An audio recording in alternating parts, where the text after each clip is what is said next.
que nous avons tendance à négocier avec notre compromis, nous avons tendance à négocier avec notre péché, nous disons que non, c'est juste ma faiblesse, ou bien c'est mon défaut. C'est quelque chose que nous allons voir. Pourquoi cette chose, nous devons les briser dans notre vie. En deuxième lieu, nous allons redéfinir ce qui est avantageux à notre vie éternelle. Je parle de la vie éternelle et non de la vie qui est ici sur terre. Et en dernier lieu, nous allons amener les croyants à une rupture définitive de la source ou même des sources de tentation plutôt qu'à une lutte cyclique et épuisante. Alors, comme j'avais dit, nous allons essayer de faire une similitude des choses qui se passent dans la médecine et des choses qui se passent également dans notre vie réelle. Nous allons essayer de faire cette similitude pour voir à quel point le péché est très dangereux, même le plus petit que nous croyons. Nous allons essayer de prendre une pathologie qui est appelée gangrène.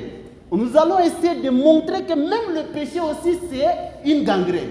C'est quelque chose qui nous nuit, qui pourrit notre tissu, notre âme maintenant en ce moment. Face donc à ce genre de pathologie, les médecins ont des décisions très difficiles à prendre. Parce que pour guérir ce genre de maladie, il faut couper. Il faut amputer cette membre. Sinon, ça va envahir tout le corps entier et cela peut te tuer même. Alors pour guérir cela, il faut couper. Voilà pourquoi Jésus est en train de parler de couper dans la parole. Nous venons de lire dans l'évangile de Matthieu et de Marc. Jésus se présente ici en nous comme un grand chirurgien de notre âme. Il ne vient pas seulement mettre un pansement sur notre plaie qui est le péché, mais lui, il vient directement éradiquer cela. Il nous demande d'enlever, de nettoyer, pas nettoyer même seul, de couper entier la partie qui nous suit, de les jeter loin de nous. Dans Matthieu 5, il nous parle de la pureté de notre regard et de nos intentions. Tandis que dans Marc, il nous met en garde contre le danger de devenir un obstacle ou un scandale à l'un de nos prochains. Parce que le fait que d'être un scandale pour le prochain, cela aussi c'est un péché. C'est quelque chose que nous négligeons souvent. C'est ma vie. Je fais ce que je veux. Mais tandis que tu es en train de faire dérober l'un de tes petits, l'un des fidèles de Dieu. Alors, je me demande pourquoi Jésus est en train de dire arracher, couper. Mais si nous regardons dans la base du texte qui est écrit en grec, le verbe est écrit en impératif. Arracher, c'est écrit en espéranto, ariorste, qui signifie enlever définitivement et immédiatement. Alors, pourquoi donc ce thème? Pourquoi Jésus, qui prêche l'amour et la douceur, utilise les images de mutilation? Est-ce que c'est un appel pour la souffrance physique? Est-ce que tout ce qu'il dit ici, c'est un appel pour la souffrance physique? Est-ce qu'il nous demande réellement de couper nos membres? Non de là. C'est juste, c'est un appel à la priorité. Il nous appelle à choisir ce qui est priorité à notre vie.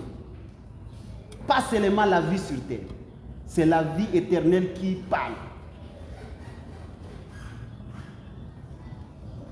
Alors, pour bien développer notre thème, nous allons nous attarder sur deux grands axes. Premièrement, nous allons essayer d'identifier tout ce qui nous fait tomber. Tout ce qui nous met la vie éternelle difficile. Et en deuxième, nous allons comprendre la nécessité de la rupture radicale avec notre compromis. C'est à base de ces deux axes que nous allons essayer de comprendre en réalité qu'est-ce que Jésus veut nous dire dans les deux passages. Vous savez, en médecine, traiter un symptôme sans toutefois comprendre l'étiologie, c'est une faute très grave. C'est comme si tu n'as rien fait avec le patient. C'est la même chose avec notre vie. Si on ne parvient pas à enlever la chose qui nous fait mal, qui nous fait tomber à tout moment, c'est aussi une erreur fatale. Cela sous-entend que nous ne sommes même pas encore guéris de nos péchés. Et quand on n'est pas guéri du péché, ça va encore germer.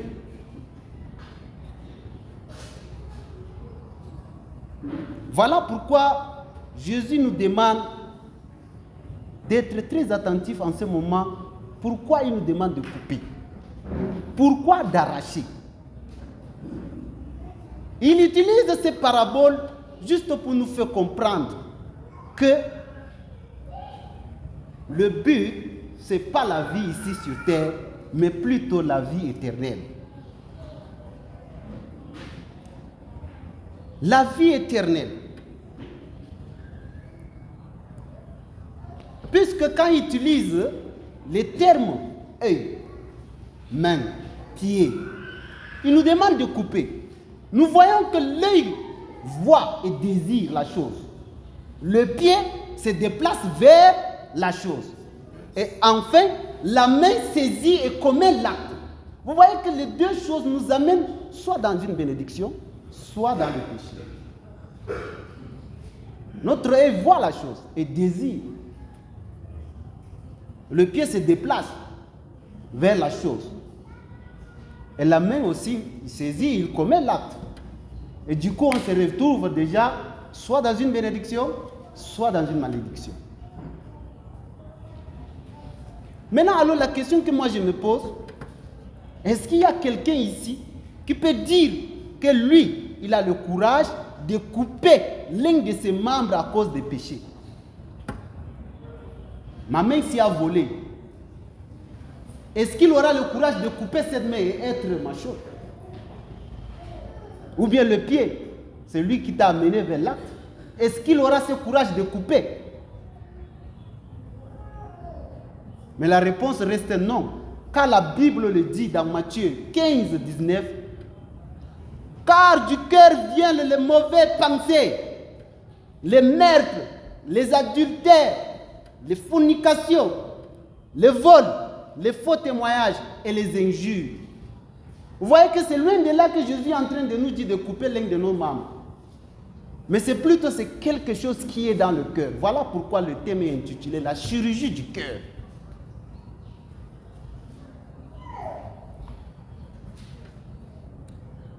Alors,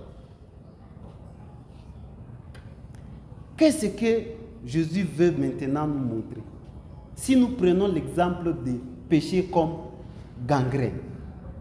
Gangrène, c'est quelque chose qui est pourri, un tissu déjà nécrosé, qui n'a plus de vie.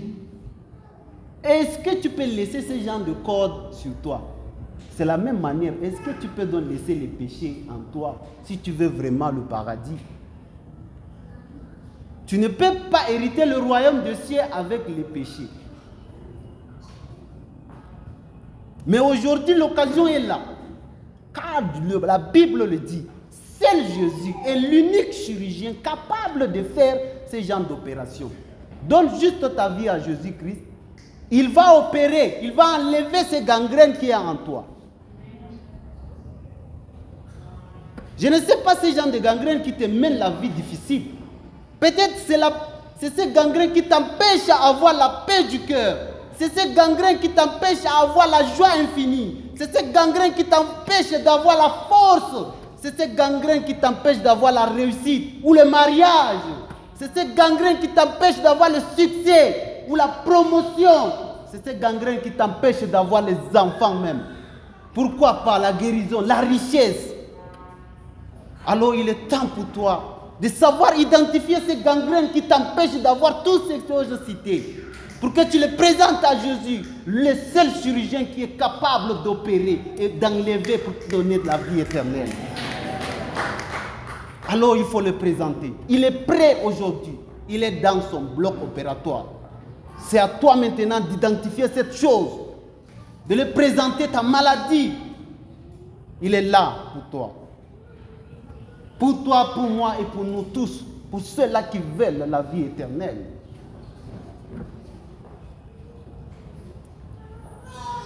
Alors, je me demande, est-ce que c'est cet organe pourri qui est en toi peut être quoi? Si toi, tu ne parviens pas à le présenter. Et si j'imagine de savoir ce qui peut te faire empêcher la vie éternelle, j'allais citer beaucoup de choses. Mais peut-être je serai hors sujet de la chose que je suis en train de citer. Mais toi seul qui connais la chose qui te fait empêcher. Et c'est toi seul qui connais la chose que tu es en train de les caresser en disant c'est mon défaut, c'est ma faiblesse. Peut-être c'est la convoitise, peut-être c'est la jalousie, la haine, le mépris, l'orgueil, l'impureté, l'adultère, la sorcellerie, la magie, le vol, la méchanceté, la rancune, l'ivrognerie, l'idolâtrie, et même pourquoi pas pour les étudiants, la tricherie à l'auditoire. C'est aussi un péché. Il y a aussi des fausses promesses, des faux amis et l'hypocrisie. Toutes ces choses sont des tissus pourris dans notre organisme qui nous ruinent la vie, qui ruinent notre âme. Le corps que nous avons ici, ça va rester sur la terre, mais l'âme va partir. Et c'est cette âme qui va souffrir. Tandis que le corps qui va rester ici va t'amener à envier toutes ces choses mondaines. Mais lui, c'est qui va rester ici, demeurer et redevenir la poussière comme il était. Mais l'âme, c'est l'âme qui souffre au dernier moment.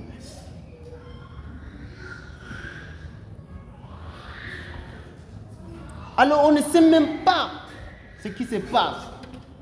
Il faut savoir l'identifier. Peut-être ce sont tes amis qui est pour toi une source de motivation, de vol. Alors Jésus te dit qu'il faut couper ces liens. Ce sont peut-être tes amis ou ta famille qui veulent te faire l'un de leurs membres dans des sectes. Ma soeur, mon frère, coupe ces liens. Mieux pour toi d'entrer orphelin dans le paradis que d'entrer avec toute ta génération dans l'enfer.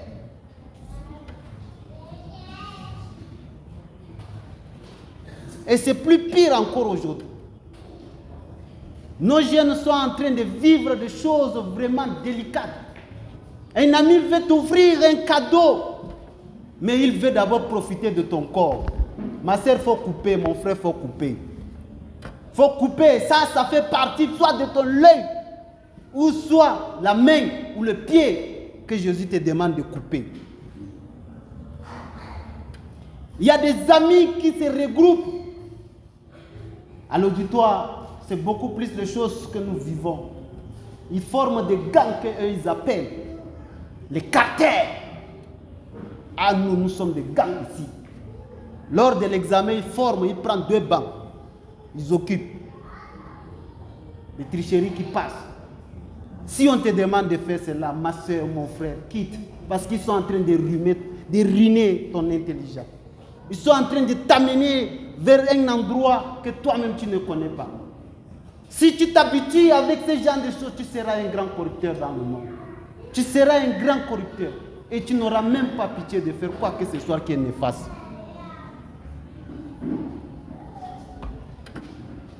Alors pourquoi Jésus demande de couper tous ces liens?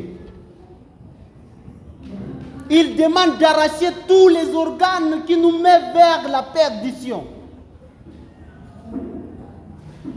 Comme je l'ai dit tantôt, c'est l'œil qui a désiré et que le pied a rejoint et que la main a saisi et fini par créer une nécrose dans notre âme. Raison pour laquelle Jésus ordonne d'arracher. Il ne demande pas de diminuer, mais d'arracher. Quand on arrache quelque chose, on arrache directement avec la racine. Mais si on laisse la racine, ça va encore pousser. Voilà pourquoi j'avais défini ce terme arraché qui est écrit en grec aoreste, qui signifie une action même que je dis immédiate et définitive. C'est-à-dire, tu n'as même pas besoin de réfléchir quand on te dit, tu arraches carrément avec la racine. De la même manière, si nous voyons dans Marc se redire encore, et aussi Paul le redit dans Colossiens 3c, Il dit, faites donc mourir les membres qui sont sur la terre. L'impudicité, l'impureté, les passions, les mauvais désirs et la cupidité qui est une idolâtrie. Il nous demande de les faire mourir et non de les discipliner. Donc arrêtez ces termes ou s'il y a possibilité de supprimer dans votre dictionnaire, c'est mon défaut, c'est ma faiblesse. Ça n'existe pas.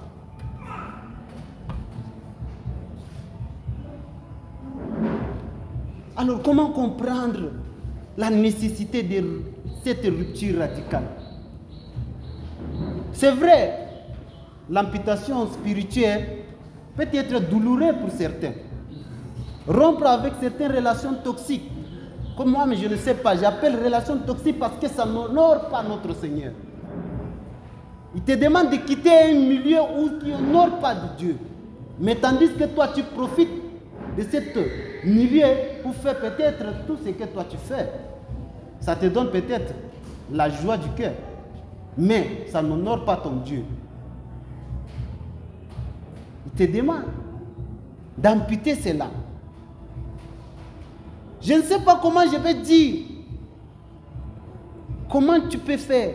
Oui, peut-être c'est une relation où on t'abuse beaucoup de toi chaque jour.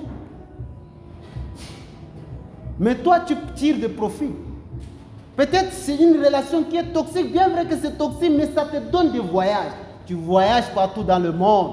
On t'amène soit à Dubaï, soit en Allemagne, soit peut-être partout dans le monde. Tu ne fais que visiter des endroits très chics. Mais au détriment de ton corps. Au détriment de ta vie éternelle. La personne profite de toi. Il te rend vraiment nuisible au point où tu ne sais même pas là où tu pars. Pour toi, c'est la vie. Tu profites de la vie. Avec leurs adages, il faut profiter de la vie quand tu es jeune. Mais c'est au détriment de ta vie. Alors, mais Jésus te demande de couper ces relations. Car c'est une mauvaise vie qui te fait périr. Tout ton corps. On jettera dans les temps de vie.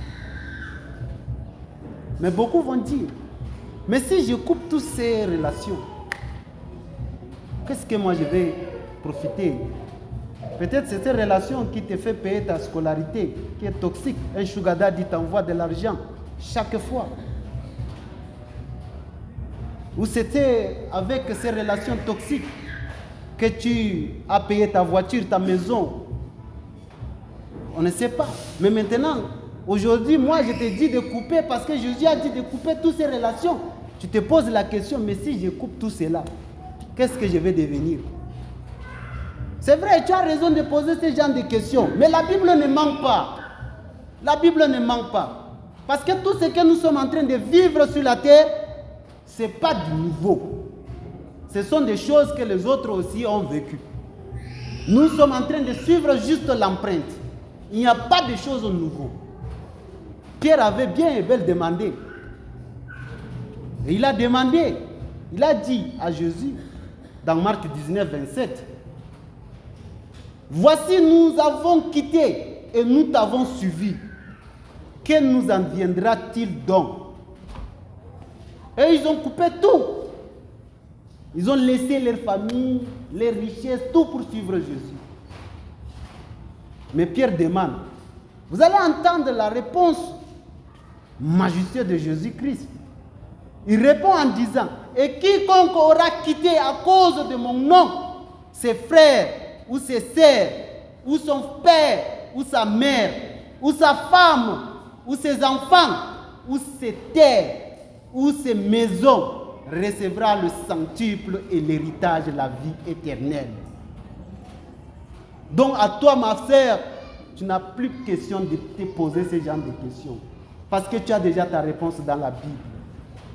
Tu as déjà ta réponse qui est bien. Tu peux bien et bien quitter cette relation. Tu peux couper comme il est dit. N'aie pas peur. Parce que notre Dieu n'est le débiteur de personne. Si vous coupez une relation toxique, Dieu vous donne une famille spirituelle. Si vous coupez un gain mal acquis, Dieu ouvre les élus des cieux pour pouvoir avoir besoin pas de voix honnêtes. Si vous coupez une relation amoureuse où la fornication est quotidienne, même si la personne te donne beaucoup d'argent, Dieu te donne un mariage avec un homme pieux, intelligent, beau et riche. Et si c'est toi, un homme, il te donne une femme belle, intelligente, respectueuse et il y a la crainte de Dieu. C'est ce que la Bible dit dans Proverbe, la femme vertueuse. Tu n'as rien à craindre, mon frère ou ma sœur.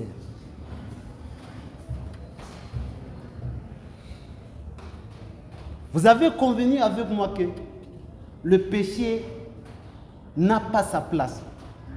Il ne faut pas caresser le péché dans notre vie, ni les diminuer, ni les coiffer seulement la tête ou enlever juste les brindilles, mais enlever entièrement avec la racine. C'est ce que Jésus nous demande. Vous avez compris avec moi que c'est Jésus seul qui est capable d'opérer ce genre de miracles. Et tu es le seul et l'unique seul qui connaît le problème que tu as. Et c'est toi seul qui pourra présenter cela à Dieu. On peut bel et bel prier pour toi, mais si dans ton cœur tu n'as pas pu démasquer ce genre de choses, la prière ne peut même pas être exaucée. Peut-être les gens qui prient pour toi, prient pour que tu aies un boulot. Mais toi dans ton cœur, papa, aide-moi à ne plus voler encore. Aide-moi à ne plus suivre ce genre de vie. Mais tu as demandé la prière, mais on a prié pour une promotion. Vous voyez que c'est contradictoire. C'est toi seul qui pourras dire tes problèmes à Jésus-Christ. Nous arrivons déjà au terme de notre message. Et vous avez compris avec moi que c'est très important de venir devant Jésus-Christ, de présenter tous ces gangrènes qui nous nuisent dans notre vie, toutes ces choses qui nous empêchent d'hériter le royaume des cieux. Alors, si tu es disposé, prêt à présenter ces choses à Dieu, si tu es prêt pour donner à Dieu ce boulot, à Jésus ce grand boulot d'opérer ta vie, ton cœur qui est rempli de si des choses qu'on vient de citer, tu peux te mettre debout. Et là, le courage donc que tu as pour se mettre debout, c'est là témoin que tu as eu ce courage pour enlever, arracher complètement cet organe qui te suit, l'âme. Tu te mets debout, les serviteurs de Dieu sont là pour amener ce dossier devant le trône de Dieu Tout-Puissant et ils vont prier pour toi. Alors si tu es touché, tu te mets debout. Les serviteurs de Dieu sont là.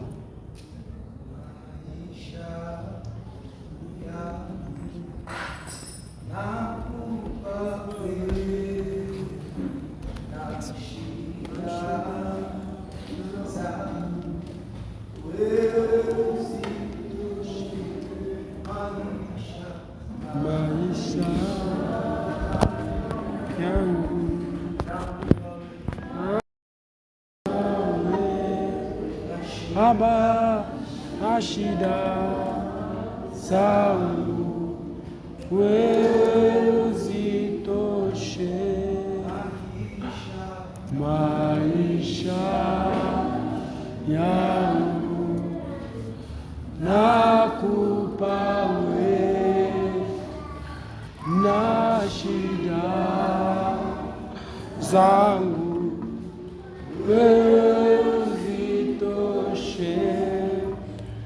ukisema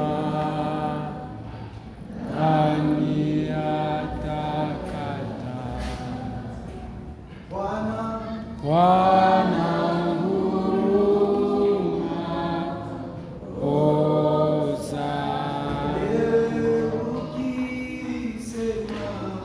ukisema nani atakata?